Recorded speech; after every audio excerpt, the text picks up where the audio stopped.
Halo guys, balik lagi di headline liputan6.com tanggal 4 Januari 2022 bersama saya Ratu Surya Sumirat yang kali ini akan membahas tentang sekolah di wilayah PPKM level 1-2 gelar PTM 100%. Amankah?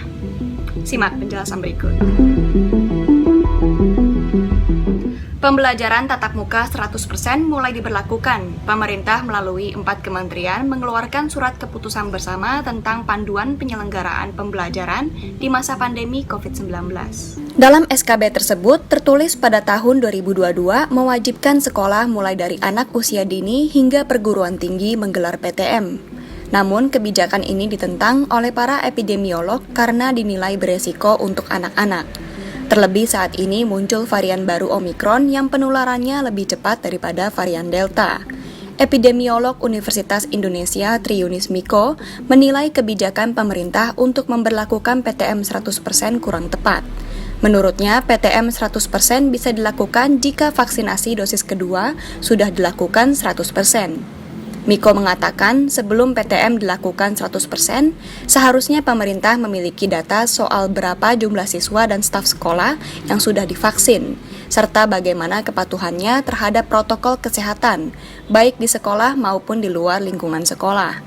Untuk itu, pemerintah harus melakukan mitigasi penyebaran COVID-19 bukan kepada siswa, tetapi juga keluarga dan lingkungannya, apalagi varian Omikron menyebar begitu cepat.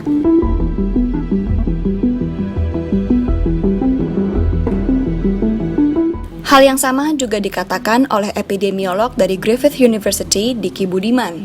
Dia mengaku khawatir akan timbul klaster Omikron di sekolah jika pemerintah nekat memberlakukan PTM 100%. Diki menilai kebijakan ini tidak dapat sepenuhnya diterapkan karena setiap sekolah memiliki kapasitas dan fasilitas yang berbeda. Jika vaksinasi dan kapasitas sekolah tak memenuhi syarat, maka pembelajaran tatap muka harus dilakukan terbatas. Kekhawatiran PTM 100% ini juga dirasakan oleh Komisi Perlindungan Anak Indonesia. Untuk itu, KPAI meminta pemerintah untuk mempercepat pelaksanaan vaksinasi COVID-19 untuk anak usia 12-17 tahun dan usia 6-11 tahun. Selain itu, pemerintah pusat juga diminta memastikan penyediaan vaksin untuk anak merata di seluruh Indonesia. Sebab survei singkat KPAI pada Agustus lalu menemukan bahwa vaksinasi anak didominasi oleh Pulau Jawa. KPAI juga menyebut baru 79,17% sekolah yang siap menggelar PTM terbatas.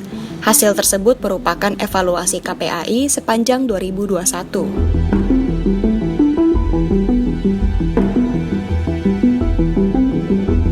Dewan Pakar Ikatan Ahli Kesehatan Masyarakat Indonesia, Hermawan Saputra mengatakan, dengan adanya penerapan PTM 100%, maka protokol kesehatan tidak bisa dilaksanakan secara maksimal. Apalagi, pemerintah Indonesia sendiri telah melaporkan adanya transmisi lokal varian Omikron. Karenanya, Hermawan berpendapat jika PTM 100% diterapkan, maka terkesan meremehkan, dan potensi penularan Omikron di sekolah dapat terjadi. Di sisi lain, Ikatan Dokter Anak Indonesia mengeluarkan rekomendasi syarat pelaksanaan PTM 100% di tengah ancaman Omikron. Dalam rekomendasi itu, PTM 100% dapat digelar hanya menyasar kepada anak usia 12-18 tahun.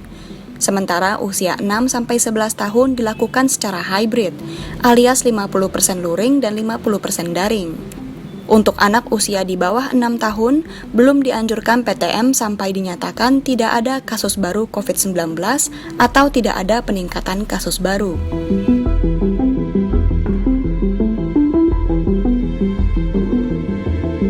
IDAI juga menekankan sekolah tetap harus patuh pada protokol kesehatan, terutama fokus pada penggunaan masker wajib untuk semua orang yang ada di lingkungan sekolah, ketersediaan fasilitas cuci tangan, menjaga jarak, dan tidak makan bersama. Anak dengan komorbiditas dapat berkonsultasi terlebih dahulu dengan dokter spesialis anak sebelum PTM dilakukan. Komorbiditas anak meliputi penyakit seperti diabetes mellitus, penyakit ginjal kronik, penyakit autoimun, penyakit paru kronis, obesitas, hipertensi, dan lainnya. Sekian headline liputan6.com hari ini. Saya Ratu Surya Sumirat undur diri. Bye!